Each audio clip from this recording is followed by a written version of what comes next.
PGT economics भर्ती परीक्षा और सीयूटी पीजी इकोनॉमिक्स प्रवेश परीक्षा के लिए हमारी सीरीज का यह 30वां वीडियो है। @MCQ सीरीज 30 इकोनॉमिक्स, साथ में बतला दें सीयूईटी पीजी इकोनॉमिक्स प्रवेश परीक्षा 2025 के लिए हमारी इस सीरीज का यह अंतिम वीडियो है। बाकी अन्य परीक्षाओं के लिए आने वाले समय में हमारी सीरीज नए रूप में जारी रहेगी। आज की सीरीज में हमने पब्लिक फाइनेंस के बहुत ही महत्वपूर्ण प्रश्नों को शामिल किया है, जो आपकी बहुत ही हेल्प करने वाले हैं। साथ में आपने क्या करना है, आपने हमारे चैनल को सब्सक्राइब करना है और वीडियो को लाइक और अपने साथियों के साथ शेयर करना है। तो चलते हैं सीधे अपने महत्वपूर्ण सीरीज MCQ सीरीज 30 इकोनॉमिक्स की ओर।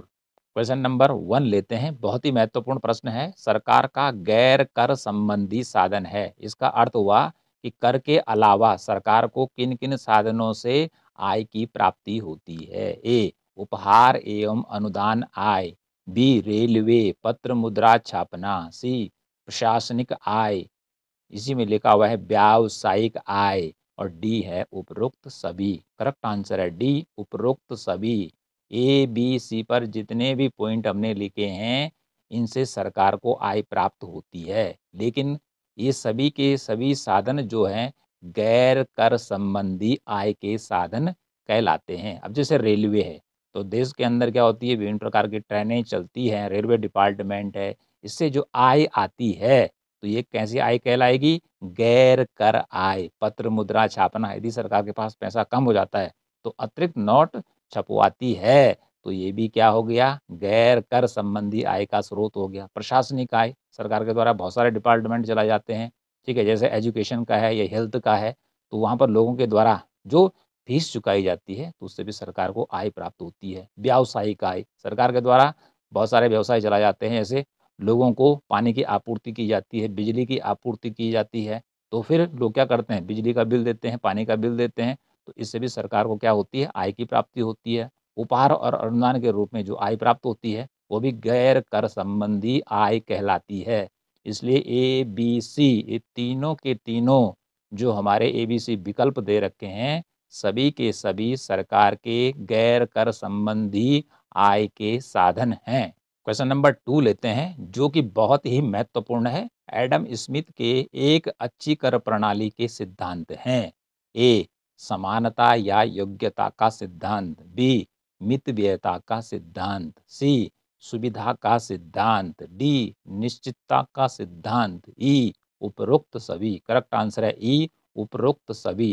एडम स्मिथ ने अपनी थ्योरी में, टैक्सेशन में 4 इम्पोर्टेंट सिद्धांत दिए हैं, जो कि एक अच्छी कर प्रणाली की ओर सरकार का ध्यान आकर्षित करते हैं। तो ABCD इन 4 सिद्धांतों को आपने याद करना है।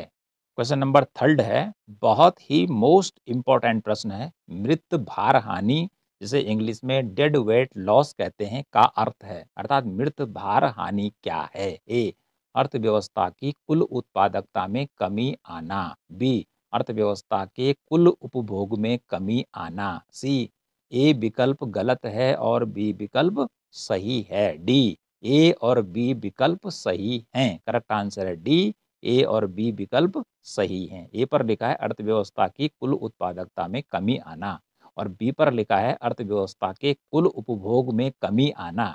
अब ये दोनों चीज़ें कैसी होती हैं, यदि सरकार क्या करती है, टैक्स के रेट को बढ़ा देती है। माना सरकार पहले टैक्स ले रही थी 15% और वह कर को बढ़ाकर 45% कर देती है, तो इससे क्या होगा, कुल उत्पादन और कुल उपभोग में कमी आएगी। ओके, अर्थात इसे हम कर का दुष्परिणाम कह सकते हैं, जिसे कि मृत भार हानि के रूप में जाना जाता है। और उत्पादकता में कमी कैसे आती है, जब टैक्स ज़्यादा लगता है उत्पादकों पर, फैक्ट्रियों पर, कंपनियों पर, तो वस्तुओं की लागत बढ़ जाती है। ओके जी, वस्तुओं की लागत बढ़ जाती है, तो ऐसे में उत्पादन गिरता है। अगला है अर्थव्यवस्था के कुल उपभोग में कमी। अब जो उत्पादन महंगा होगा तो वस्तुएं महंगी हो जाएंगी, तो अर्थव्यवस्था में भी उपभोग लोगों का घट जाएगा, महंगाई बढ़ जाएगी। तो इसलिए जब भी सरकार टैक्स को ज़्यादा बढ़ाती है तो उससे कुल उत्पादन और उपभोग में कमी आती है, अर्थात अर्थव्यवस्था पर बुरा प्रभाव पड़ता है, जिसे मृत्यु भार हानि के रूप में जाना जाता है। क्वेश्चन नंबर 4 है, आर्थिक विकृति किसे कहा जाएगा? ए, उत्पादकों के निर्णय पर गलत प्रभाव पड़ना, बी, काले धन का सृजन, सी, श्रम बाजार पर गलत प्रभाव, डी, उपरोक्त सभी। करेक्ट आंसर है डी, उपरोक्त सभी। आर्थिक विकृति कब आती है? कि जब अर्थव्यवस्था में सरकार के द्वारा टैक्स की दरों में भारी वृद्धि की जाती है और ऐसी स्थिति में जो उत्पादक हैं उनके लाभ में कमी आने लगती है। इसलिए ए पर लिखा है उत्पादकों के निर्णय पर गलत प्रभाव। यदि टैक्स की दरों को बढ़ा दिया जाता है तो जो फैक्ट्री वाले हैं, कंपनी वाले हैं, तो उनको उत्पादन करने के लिए अधिक धन खर्च करना पड़ेगा। लागत वस्तुओं की ज़्यादा क्या होगी? बढ़ेगी। और जब वस्तुओं की लागत बढ़ेगी तो वस्तुएं महंगी होंगी। तो ऐसी स्थिति में उनकी डिमांड कम होगी तो उत्पादक क्या कर सकते हैं? उत्पादन को कम कर सकते हैं या जिस देश में उनको लगता है कि वहाँ पर टैक्स की दर कम है वह वहाँ जा सकते हैं। बी पर लिखा काले धन का सृजन। माना कि इनकम टैक्स को बहुत ज़्यादा बढ़ा दिया गया है तो लोग क्या करेंगे? सरकार को टैक्स देना बंद कर देंगे। अपने धन को किसी न किसी रूप में घर पर रखना या गलत तरीके से उसको कहीं भी रख सकते हैं जिससे सरकार को पता ना चले। तो सरकार की आय में क्या हो सकती है? कमी हो सकती है। सी पर है श्रम बाजार पर गलत प्रभाव। श्रम बाजार में क्या होता है? श्रम बेचा जाता है और श्रम बाजार में यदि टैक्स के कारण जो उत्पादक हैं, जो वस्तुओं का प्रोडक्शन करते हैं, वह श्रम की मांग को क्या कर देंगे? कम कर देंगे। तो फिर क्या पड़ेगी? बेरोजगारी बढ़ेगी।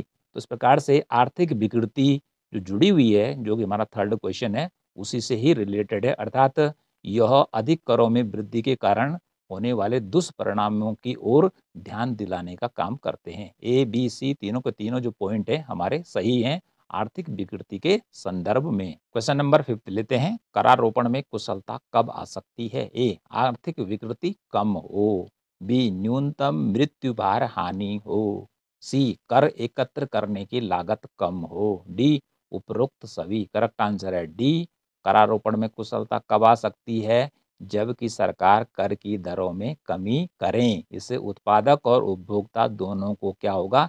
लाभ ही लाभ होगा।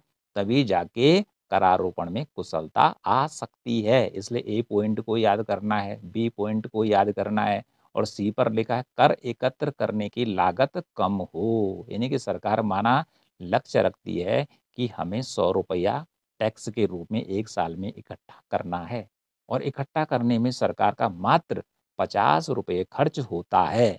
ठीक है जी, तो 100 में से 50 रुपये घटा दीजिए तो 50 रुपये का जो बेनिफिट होगा वह कर एकत्र करने की लागत कम के रूप में जाना जाएगा। कुल मिलाकर जो टैक्स इकट्ठा हो रहा है वो सस्ते रूप में इकट्ठा होना चाहिए, उस पर पैसा कम खर्च होना चाहिए। ठीक है, और पैसा ज़्यादा आना चाहिए। इसलिए ए, बी, सी तीनों को तीनों पॉइंट आपके लिए बहुत ही इंपॉर्टेंट है।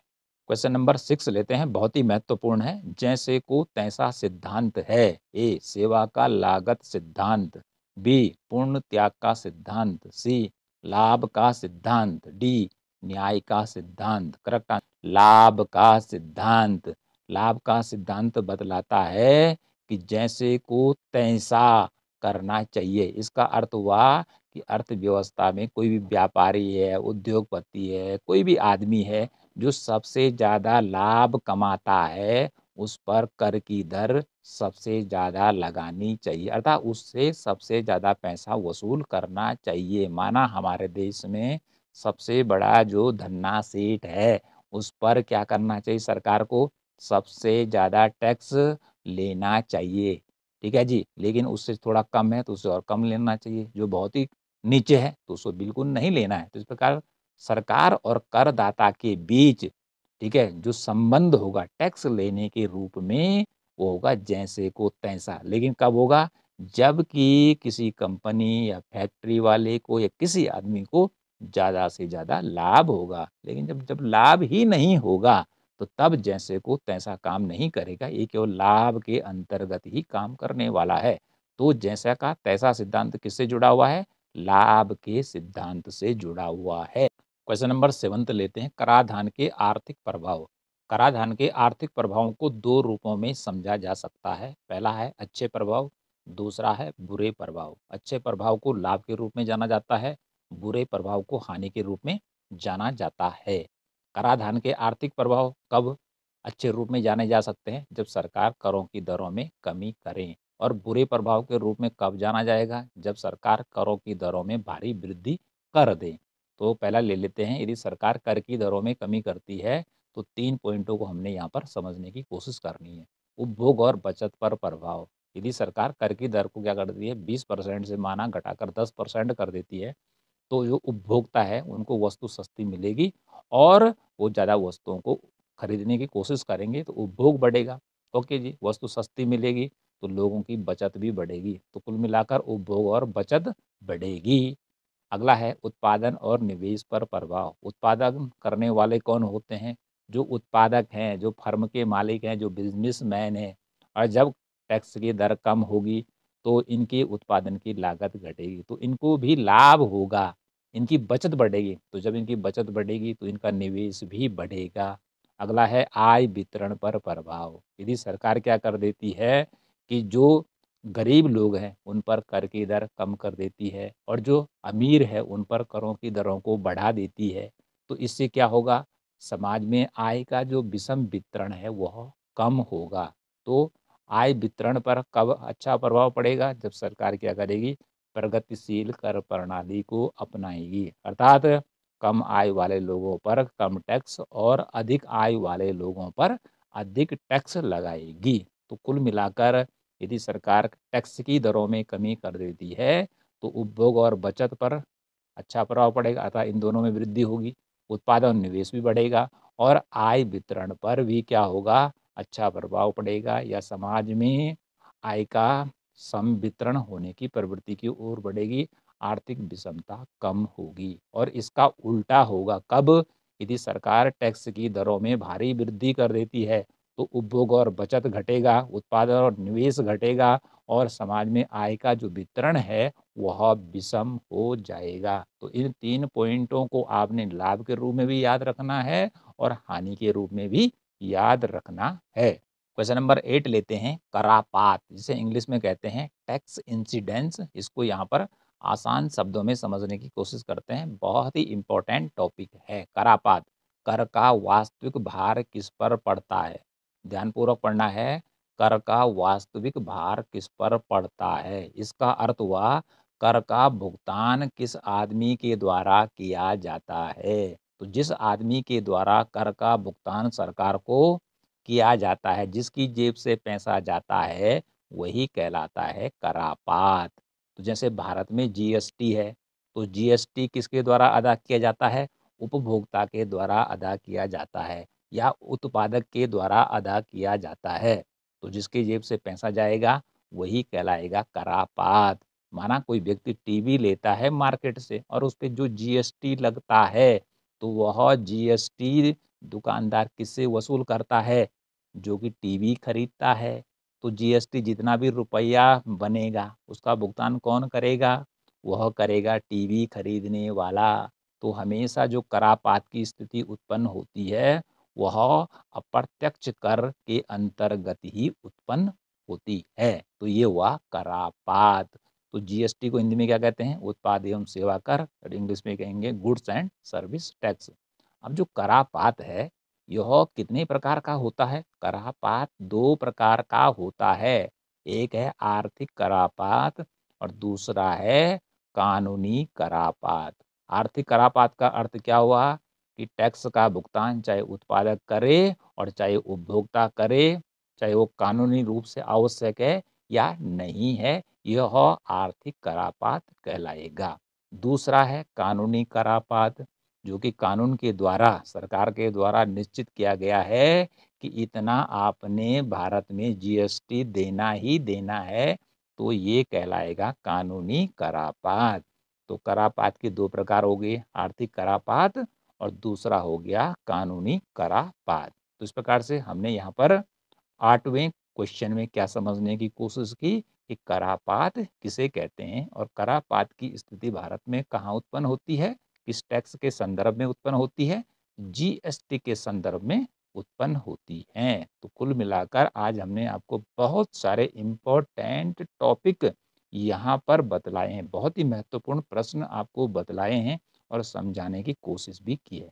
तो आपने समझना भी है और साथ में याद भी करना है। और इसी के साथ आपने क्या करना है, हमारे जो सामने आईडी दी गई है, इन आईडियों पर आपने हमें फॉलो करना है। इसी के साथ आज की हमारी यह सीरीज यहीं पर समाप्त होती है और साथ में हमने आपको बतला दिया था कि CUET पीजी इकोनॉमिक्स के लिए यह हमारी सीरीज का अंतिम वीडियो है और बाकी अन्य आने वाली परीक्षाओं के लिए हमारी सीरीज आगे भी जारी रहेगी। Thank you so much.